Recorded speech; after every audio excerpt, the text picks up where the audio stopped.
Siri Jam.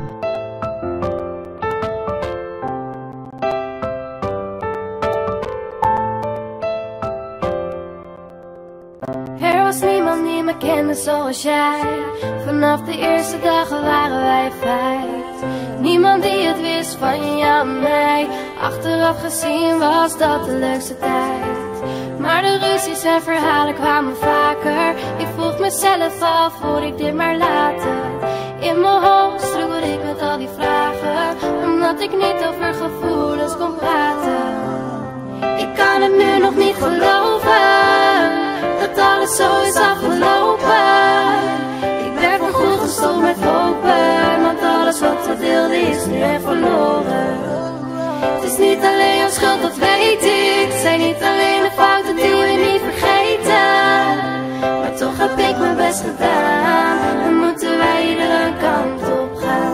Ik ben niet meer van jou, jij bent niet meer van mij. Je houdt je nu al groot, maar gaat kapot van de pijn, omdat je bij me wilt zijn, maar niet meer bij me kunt zijn.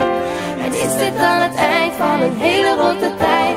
Alles is verloren en wat heb je nu bereikt? Want je bent mij nu kwijt, maar pas achteraf krijg je spijt.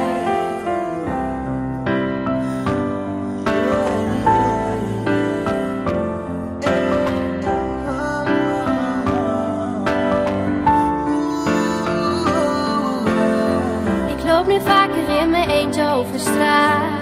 Vele mensen vragen hoe het met me gaat. Gek genoeg zijn ze allemaal verbaasd als ik ze zeg dat ik ook door moet gaan.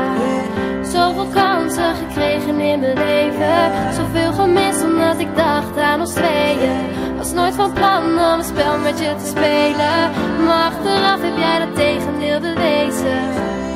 Ik kan het nu nog niet geloven, dat alles zo is afgelopen. Ik ben nu echt gestopt met hopen, ik heb eindelijk voor mezelf gekozen. Het is niet alleen jouw schuld, dat weet ik. Het zijn niet alleen de fouten die we niet vergeten. Maar toch heb ik mijn best gedaan. Dan moeten wij iedere kant op gaan. Ik ben niet meer van jou, jij bent niet meer van mij. Je houdt je nu wel groot, maar gaat kapot van de pijn, omdat je bij me wilt zijn.